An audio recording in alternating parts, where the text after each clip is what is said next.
নাম তার ভজহরি। বুদ্ধি শুদ্ধি কম, দেহটি বিশাল। স্কুলে প্রত্যেকটি শ্রেণীর পরীক্ষায় 2 বার ফেল করে তবেই সে উচ্চতর শ্রেণীতে উঠেছে। সে ধরেই নিয়েছে একবারে পাশ করা সম্ভব না। স্কুলের ফুটবল টিমে ভজহরির একটা মস্ত ভূমিকা আছে। সে যদি মাঠে নামে তবে স্কুল জয়ের মালা পাবেই, কিন্তু বেশিরভাগ সময়ই সে ঠিক সময়ে খেলার মাঠে পৌঁছতে পারে না। স্কুলের গেম টিচার এসব জেনেও তাকে খেলায় রাখলেন। একবার অন্য এক গ্রামের স্কুলের সঙ্গে প্রতিযোগিতামূলক ফুটবল খেলায় ছেলেরা ভজহরিকে বাদ দিয়েই খেলার টিম তৈরি করে নিল। কিন্তু ভজহরির কান্নাকাটি আর থামে না। টিচারের দয়ায় ভজহরিকে দলে নেওয়া হলো। শিক্ষক মশাই কান মলে তাকে মনে করিয়ে দিলেন যেন ঠিক সময়ে খেলার মাঠে হাজির হয়। ভজহরি খুব মনোযোগ দিয়ে খেলা অনুশীলন করতে লাগলো। খেলার দিন সকাল থেকে এমন প্রস্তুতি নিল যাতে 2 ঘন্টা আগে মাঠে পৌঁছতে পারে। সে এক লম্বা সাইকেল নিয়ে বেরিয়ে পড়ল। প্রতিযোগিতার মাঠে পৌঁছতে গেলে গ্রামের রাস্তা দিয়ে যেতে হবে।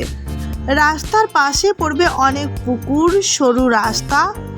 মাঠে পৌঁছবার কিছু আগে পুকুরের ধার দিয়ে যাবার পথে ভজহরি একটু হালকা মেজাজে এই সাইকেল চালাতে লাগলো। এবারে সে সবার আগে পৌঁছে সবাইকে অবাক করে দেবে। কিন্তু অনেকটা যেন ভৌতিকভাবে ভজহরির সাইকেল ব্রেক ফেল করে পড়ল একেবারে পুকুরের জলে। সাঁতার শেখার ব্যর্থতা ভজহরিকে জলের তলায় তলিয়ে দিচ্ছিল। যারা দেখতে পেয়েছিল তারা উদ্ধার করে তাকে হাসপাতালে নিয়ে গেল। খেলার মাঠে গেম টিচার প্রথমে রেগে গেলেও পরে সব শুনে বললেন, ভজহরি সত্যিই অভাগা। এই ভজহরিও একসময় মাধ্যমিক পরীক্ষায় পাশ করে ফেলল। বাবা বললেন, বাবা বয়স তো অনেক হলো, আর লেখাপড়ার দরকার নেই, এবার একটা চাকুরির চেষ্টা করো, আমি আর সংসার টানতে পারছি না। কিন্তু এই বিদ্যায় কি চাকুরিই বা পাবে? এর মধ্যে বিএসএফ দলে জওয়ান নেবে শুনে ভজহরি সেখানে চাকুরির চেষ্টা করল। জীবনেই প্রথম ভজহরি এক চান্সে সফল হলো। 2 দিন পর সামান্য মেডিকেল টেস্ট হয়েই ভজহরি চাকুরিতে যোগদানের পত্র হাতে পাবে। বাড়ির সবাই খুব আনন্দিত। ভজহরিও আনন্দ রাখার জায়গা পাচ্ছে না। কি করবে কি না করবে ভেবে কুল পাচ্ছে না। ফুরফুরে মন নিয়ে বাজারের দিকে গেল বন্ধুদের খবরটা দিতে। বেশ কিছুক্ষণ হইচই করে বাড়ি ফেরার পথে হঠাৎ বাজারে একটা বড় রুই মাছের দিকে নজর পড়ল। ভজহরির মাছটা দেখে তার খুব লোভ হলো। হাতে যা ছিল তাই দিয়ে মাছটা কিনে ফেলল।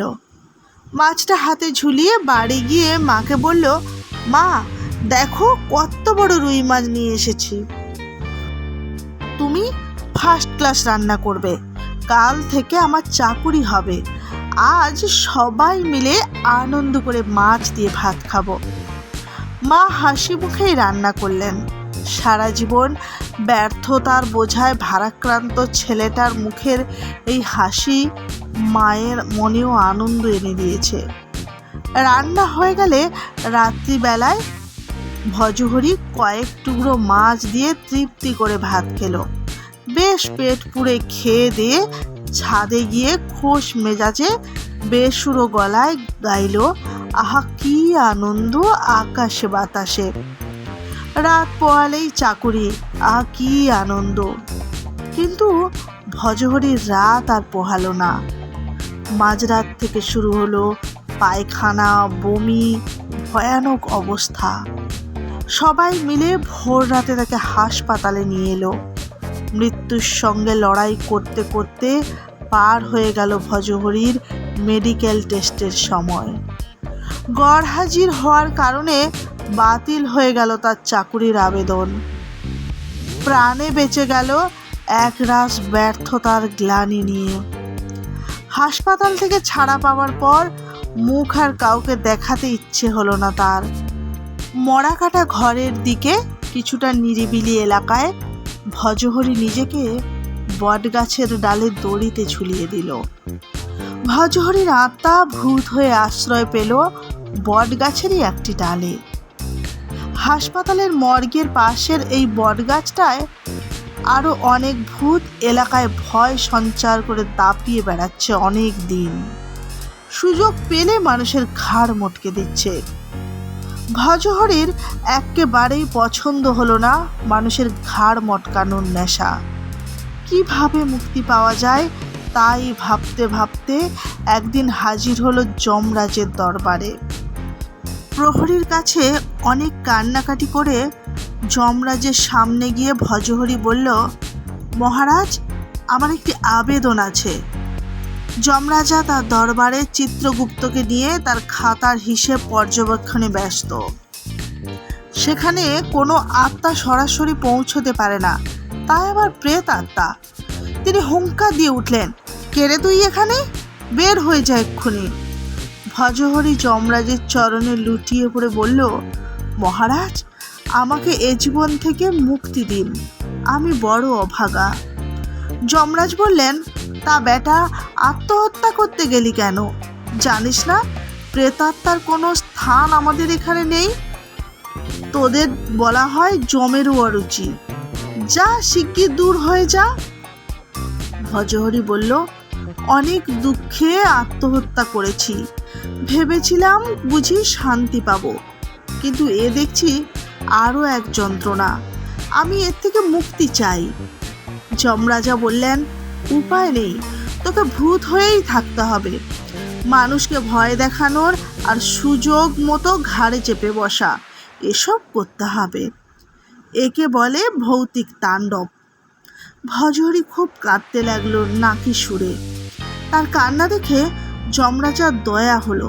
তিনি চিত্রগুপ্তের খাতা থেকে এর জীবনের সব খবর জেনে নিয়ে বললেন, খুব দুঃখে তুই আত্মহত্যা করেছিস, কিন্তু আত্মহত্যাকারীর কোনো স্থান স্বর্গ বা নরকে নেই। তারা পৃথিবীতেই অশরীরী রূপে ঘুরে বেড়ায়। তুই বল, কিভাবে পৃথিবীতে থাকতে চাস?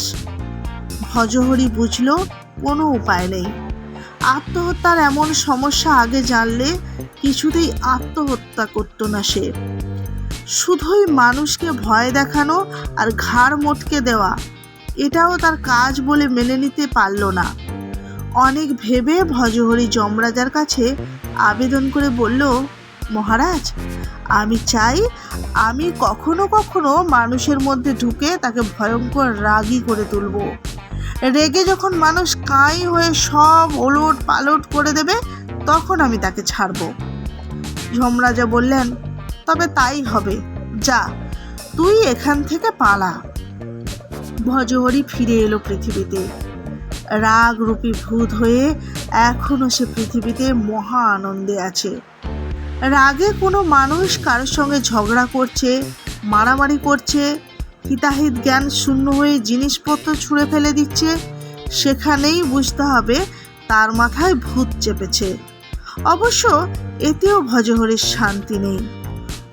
ওঝার পাল্লায় পড়ে এবার সে জুতো খাচ্ছে, ঝাঁটা খাচ্ছে। ভজহরি বুঝল আত্মহত্যা মহাজ্বালা। কি কেমন লাগলো গল্পটি আপনাদের? কমেন্ট করে জানাবেন এবং গল্পটিতে লাইক করে চ্যানেলটিকে সাবস্ক্রাইব করে পাশে থাকবেন আরও নিত্য নতুন গল্প শোনার জন্য। ধন্যবাদ।